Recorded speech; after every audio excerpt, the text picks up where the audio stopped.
हमारे ट्यूटोरियल्स की सीरीज़ में ये सेकंड ट्यूटोरियल है। आज जो बात मैं रखूँगा, डिस्कशन करेंगे, वो है एक तो वेल नोन बोर फार्मूला और उससे संबंधित जो भी रेडिएटिव ट्रांजिशंस होते हैं उनमें हम एक इक्वेशन यूज़ करते हैं जो बहुत वेल नोन है और सभी हम ऐसा मानते हैं कि एमिशन और एब्जॉर्प्शन जब भी प्रोसेसेस होते हैं तो ये एक सिंपलेस्ट इक्वेशन है जिसको लगा के हम energy of the photon emitted और एब्जॉर्ब्ड और इस तरह से उन स्टेट्स की एनर्जीज़ भी निकाल सकते हैं।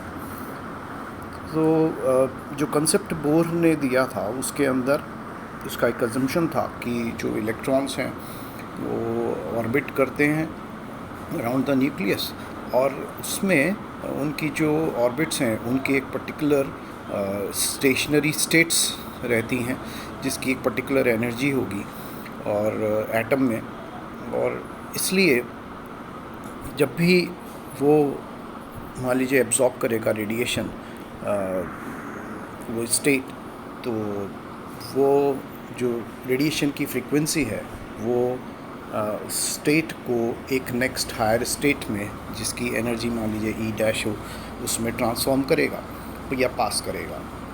अब जैसे ही रेडिएशन से एनर्जी एब्सॉर्ब होती है सिंगल प्रोसेस में, तो हम जानते हैं कि ये प्लैंक का भी कंसेप्ट भी है कि वो जो एनर्जी है वो सिंगल फोटोन की h न्यू होती है।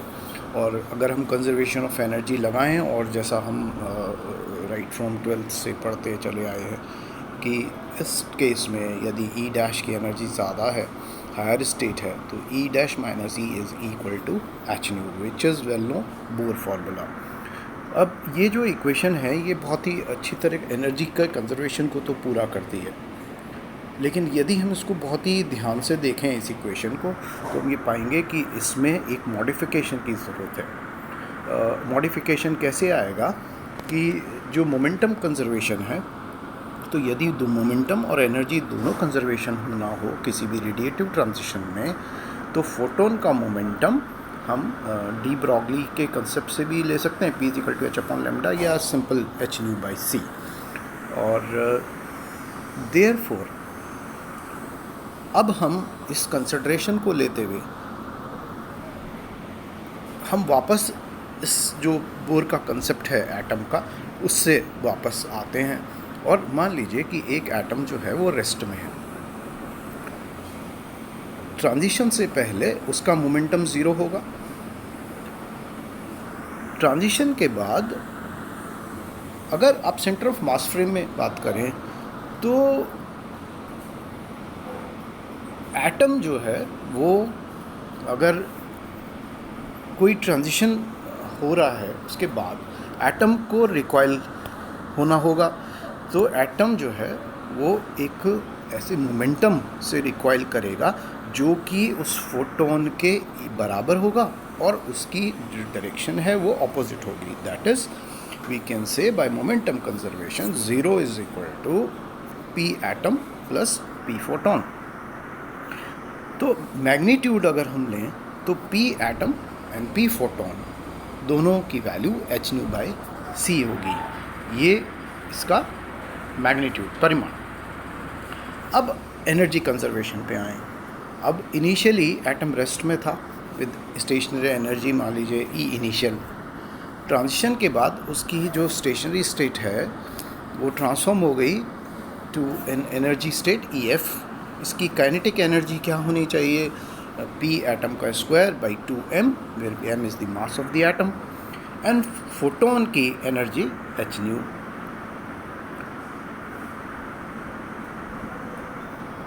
So what is this p atom square by 2m? It is basically the recoil. So energy conservation अगर हम इसमें लगाते हैं तो EI initial energy must be equal to the final energy plus the carried energy जो कि photon carry करके ले गया, और एक जो रिकॉयल में p atom square by 2m। और ई I minus E F calculate इस केस में करें तो H new 1 plus H nu by 2mc², क्योंकि हम ये जानते हैं कि इसके अंदर हमने जब मोमेंटम कंजर्वेशन लगाया तो पी एटम जो है पी फोटोन के बराबर है, तो एच न्यू के बराबर सी के बराबर हो गया। तो ऐसे में हम इसको रिप्लेस कर देंगे, तो H new 1 plus H nu by 2mc² आ गया। नो ये इक्वेशन जो हमने स्टार्ट की थी, उस इक्वेशन से अगर हम इसको कोरिलेट करें और मैच कराएं जो हम यूज़फुल करते हैं, तो ये पाएंगे कि इसमें जो दो टर्म्स हैं ब्रैकेट में, उसमें लास्ट जो टर्म है वो नेग्लिजिबल होगी, तभी वो रिलेशन वैलिड रहेगा। E I minus E F is equal to H nu. तो ये कहाँ वैलिड रहेगा? जब एच न्यू की वैल्यू 2mc² से बहुत स्मॉल हो। और ऐसे में ये अकर तभी होता है जबकि हम एटॉमिक एंड मॉलिक्यूलर ट्रांजिशंस लेते हैं, क्योंकि उसमें आपको पता है उनकी एनर्जी जो है वो इलेक्ट्रॉन वोल्ट या के की एनर्जीज होती हैं, जबकि mc² जो है वो काफ़ी लार्ज वैल्यू होती है, समथिंग लाइक 10⁻11 इस तरह की वैल्यू होती है उसकी इलेक्ट्रॉन वोल्ट। तो इस केस में जब हम एटॉमिक मॉलिक्यूलर लें और इस टर्म को अगर हम बहुत स्मॉल माने compare to 1, then what will happen? H nu by 2mc² को तो हम इसका एक्सपेंशन कर सकते हैं इस टर्म का using this x series 1 plus x minus 1 minus x, और इसको हम लिखेंगे h nu is equal to E I minus E F 1 plus H nu by 2mc² inverse, and therefore you will get E I minus E F is equal to 1 minus h nu by 2mc²।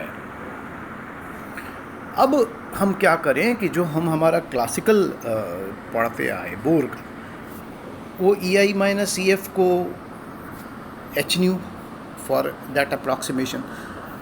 तो ऐसे में इस ऊपर वाले जो हमने expansion किया था उसके अंदर अब आप जो एच न्यू है ब्रैकेट के अंदर एच न्यू बाई 2mc² में आप उस एच न्यू को रिप्लेस कर दो ई आई माइनस ई एफ से।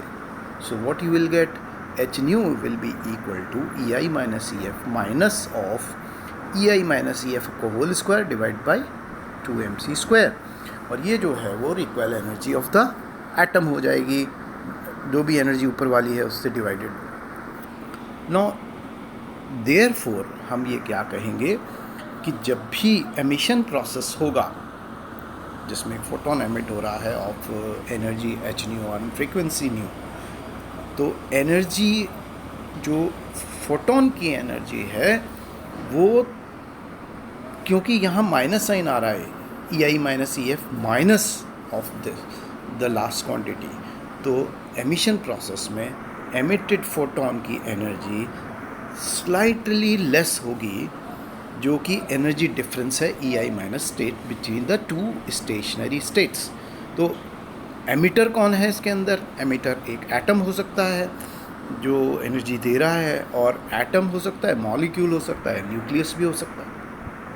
इसी तरह एब्जॉर्प्शन प्रोसेस में हम इसके लिए इक्वेशन, अब जब एब्जॉर्प्शन प्रोसेस होगा तो फोटोन जो है वो इनिशियल स्टेट में होगा, तो देयरफॉर हम इसको लिखेंगे E I plus H nu is equal to E F plus P atom square upon 2m। Okay, by momentum conservation p atom is p photon in magnitude also, so therefore we will replace this h nu is equal to ef minus ei 1 minus h nu by 2mc² inverse, and therefore इसको आप rewrite कर लें ef minus ei 1 plus h nu by 2mc² for these atomic and molecular transitions. So h nu will be equal to ef minus ei plus ef minus ei whole square upon 2mc²। तो इस case में जब absorption होगा photon का, तो energy जो photon की absorbed photon की एनर्जी थोड़ी सी ज़्यादा होगी, स्लाइटली ग्रेटर देन दी जो एनर्जी डिफरेंस है between the two levels of the absorber, two states of the atom. और ये एब्जॉर्बर क्या हो सकता है? जैसे कि एटम, मॉलिक्यूल और न्यूक्लियस।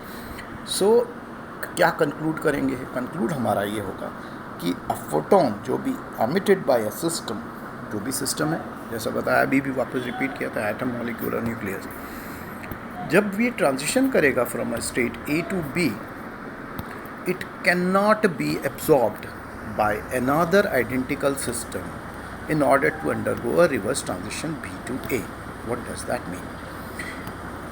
रिपीट करता हूँ मैं हिंदी में कि जब भी फोटोन एमिट किया जाएगा किसी सिस्टम के द्वारा, एक ट्रांजिशन जिस स्टेट में A to B जा रहा है वो वही सिमिलर सिस्टम के द्वारा एब्जॉर्ब नहीं होगा यदि उसको रिवर्स ट्रांसफॉर्मेशन या ट्रांजिशन करना है। क्यों कई बार जो मेटल स्टेबल स्टेट्स की बातें करते हैं हम, अनस्टेबल स्टेट्स हैं, तो उनसे वो री एमिशन होता है। तो इसका मीनिंग ये है कि अगर हम इसको नटशेल में लिखें एक लाइन में, तो इसका सार ये है कि जो एमिशन स्पेक्ट्रम है वो कभी भी आइडेंटिकल नहीं होगा एब्जॉर्प्शन स्पेक्ट्रम के। इसकी इम्पॉर्टेंस हमारे स्पेक्ट्रोस्कोपी में है। जब हम किसी भी इवन कॉस्मोलॉजी में या हम एटम्स में जब हम ट्रांजिशंस की बातें करते हैं, स्पेक्ट्रल लाइंस कैलकुलेट करते हैं, तो एमिशन स्पेक्ट्रम और एब्जॉर्प्शन स्पेक्ट्रम के बीच में क्लियरली डिफरेंस हमें पता हो सकता है। और इसीलिए फॉर एग्ज़ाम्पल अगर हम एक लें इसको समझने के लिए, तो आप ले लें जैसे एटॉमिक मॉलिक्यूलर ट्रांजिशंस हैं, उनके अंदर जैसा पहले भी कहा मैंने कि कुछ इलेक्ट्रॉन वोल्ट या केईवी, जैसे एक्सरेज निकलते हैं तो उनकी एनर्जी केईवी होती है, या और जो छोटे ट्रांजिशन है उनके अंदर तो इलेक्ट्रॉन वोल्ट में ही होती है एनर्जी। और ऐसे में और mc² का करीब 10⁻11 इलेक्ट्रॉन वोल्ट है, तो करेक्शन टर्म जो है हमारी लास्ट वाली वो बहुत स्मॉल होती है। लेकिन न्यूक्लियर ट्रांजिशंस में जहाँ की एनर्जीज़ आपने देखा, हमने इंट्रोडक्टरी नोट में भी कहा था और कुछ क्लास में भी कहा था कि उनकी MeV की ऑर्डर की होती है, तो 10⁻6, और अब जब इसको स्क्वायर लेंगे तो 10⁻12 हो गया। तो करेक्शन जो टर्म है और mc² 10⁻11, तो ये 10 इलेक्ट्रॉन वोल्ट का हो गया। तो इसलिए ये इम्पॉर्टेंट हो जाता है ये रिलेशनशिप जब हम न्यूक्लियर ट्रांजिशंस की बातें करते हैं, और जब एटॉमिक करते हैं तो हम उस करेक्शन टर्म को नेग्लिजिबल करके and we simply use this term, but फिर तो nuclear we can not use this. So this is the end of the tutorial 2. Thank you, and